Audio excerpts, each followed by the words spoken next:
ये है talks news network और आप देख रहे हैं पॉलिटॉक्स, राजनीति का कच्चा चिट्ठा। उत्तर प्रदेश की योगी 2.0 सरकार के कार्यकाल का पहला बजट आज यानी गुरुवार को विधानसभा में पेश किया गया। बताया जा रहा है कि यूपी के इतिहास का सबसे बड़ा 6,15,518 करोड़ 97 लाख रुपए का बजट योगी सरकार ने पेश किया है। बजट में 39,181 करोड़ 10 लाख रुपए की नई योजनाएं सम्मिलित थे। योगी सरकार के इस ऐतिहासिक बजट में कई चुनावी वादों को पूरा किया गया है। सरकार ने मुफ्त राशन योजना को जारी रखने की घोषणा करते हुए उज्ज्वला योजना के तहत साल में 2 मुफ्त गैस सिलेंडर देने का बड़ा ऐलान किया है। योगी सरकार में वित्त मंत्री सुरेश खन्ना ने अपने बजट भाषण की शुरुआत जनता को दोबारा मौका देने के लिए आभार प्रकट करते हुए की है।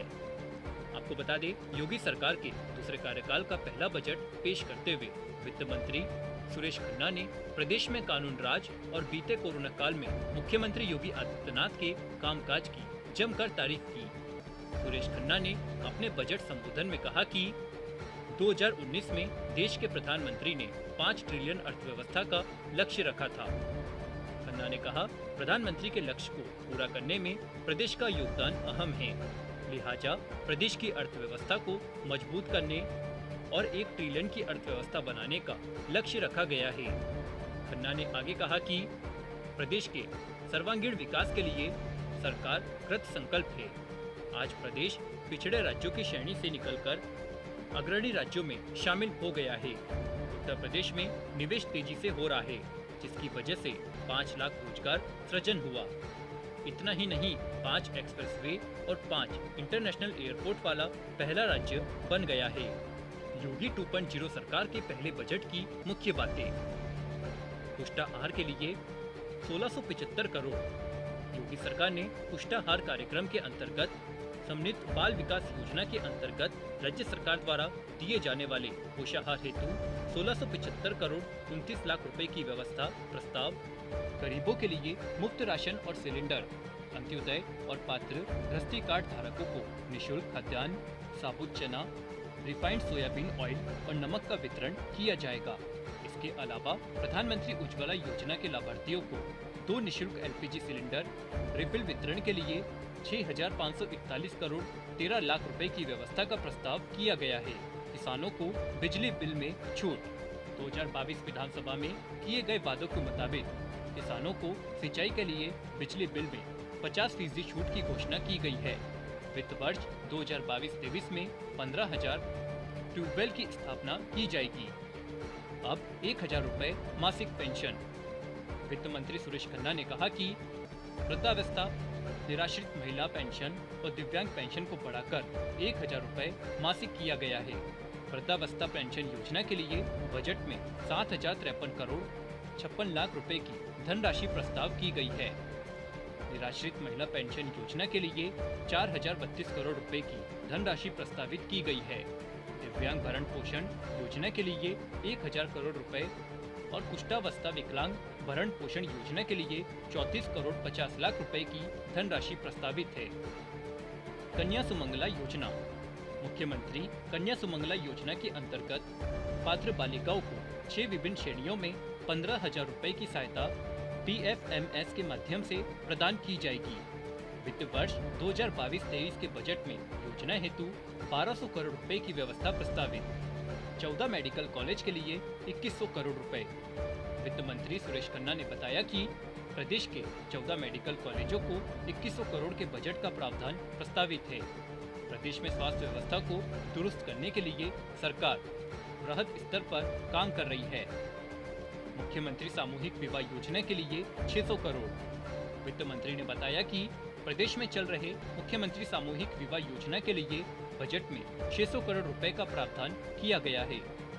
कल्याण सिंह के नाम पर ग्राम उन्नति योजना।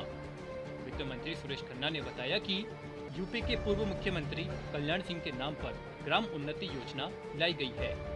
इसके तहत गांवों की सड़कों पर सोलर लाइट लगाई जाएगी। बुंदेलखंड में ग्रीन एनर्जी कॉरिडोर और अयोध्या में सूर्य कुंड का विकास होगा। वाराणसी और गोरखपुर मेट्रो के लिए बजट। वित्त मंत्री ने बताया कि बजट में वाराणसी और गोरखपुर मेट्रो के लिए 100 करोड़ रुपए की व्यवस्था बजट में की गई है। इसके अलावा कानपुर मेट्रो रेल को 747 करोड़ के बजट का प्रस्ताव है। आगरा मेट्रो रेल को 597 करोड़, दिल्ली गाजियाबाद मेरठ कॉरिडोर को 1306 करोड़ की व्यवस्था का प्रस्ताव। महिला सुरक्षा पर पुरजोर। वित्त मंत्री ने बताया कि प्रदेश में महिलाओं एवं बालिकाओं की सुरक्षा सुदृढ़ बनाए रखने के उद्देश्य से प्रदेश के सभी जनपदों के समस्त 1535 स्थानों पर महिला बीट आरक्षी नामित करते हुए महिला हेल्प डेस्क की स्थापना की गई है, जहां ससम्मान उनकी शिकायतों का निराकरण कराया जा रहा है। इससे महिलाओं में सुरक्षा की भावना जागृत हुई है। उनकी शिकायतों पर प्रभावी कार्रवाई तत्काल की जा रही है। प्रदेश के जनपदों में 2740 महिला पुलिस कार्मिकों को 10,370 महिला बीटों का आवंटन किया गया है। महिलाओं की अधिक से अधिक भागीदारी हेतु 3 महिला पीएससी बटालियन लखनऊ, गोरखपुर तथा बदायूं का गठन किया जा रहा है। बेटी पढ़ाओ बेटी बचाओ के आह्वान में यूपीएससी 2018 की 100 टॉपर छात्राओं को लैपटॉप, 100 टॉपर SC/ST छात्राओं को लैपटॉप प्रदान किया गया। सूक्ष्म एवं लघु उद्योग क्षेत्र में मशीन शक्ति कार्यक्रम के अंतर्गत महिलाओं की सुरक्षा एवं सशक्तिकरण तथा कौशल विकास हेतु 20 करोड़ रुपए की व्यवस्था प्रस्तावित है। 5 साल में 4 लाख नौकरियां देने का लक्ष्य। वित्त मंत्री सुरेश खन्ना ने बताया कि सरकार ने अगले 5 साल में 4 लाख नौकरियां देने का लक्ष्य रखा है। उन्होंने बताया कि माध्यमिक शिक्षा में 7,540 पदों पर भर्ती की जाएगी। मेडिकल कॉलेजों में 10,000 पद भरे जाएंगे। युवा अधिवक्ताओं के लिए 10 करोड़। वित्त मंत्री ने बताया कि बजट में युवा अधिवक्ताओं के लिए 10 करोड़ रुपए का प्रावधान है, जिससे वे 3 साल तक किताब और पत्रिका खरीद सकेंगे। प्रयागराज लॉ यूनिवर्सिटी के लिए 100 करोड़ का बजट दिया गया है। इलाहाबाद हाई कोर्ट के लिए 705 करोड़ का बजट, जजों के कोर्ट और आवास के लिए 600 करोड़, कचहरी में CCTV कैमरा लगाने के लिए 50 करोड़, अधिवक्ता कल्याण निधि के लिए 90 करोड़ का बजट, अधिवक्ता चैम्बर निर्माण के लिए 20 करोड़ का बजट प्रस्तावित है। धार्मिक पर्यटन के लिए बजट। वित्त मंत्री ने बताया कि वाराणसी में संत रविदास और संत कबीर संग्रहालय बनेगा। दोनों संग्रहालयों को 25-25 करोड़ का बजट मिला है। राम जन्मभूमि मंदिर सड़क निर्माण के लिए 300 करोड़ का बजट प्रस्तावित है। अयोध्या में जन सुविधाओं और पार्किंग के लिए 209 करोड़ का बजट। वाराणसी में गंगा तट से काशी विश्वनाथ तक सड़क के लिए 77 करोड़।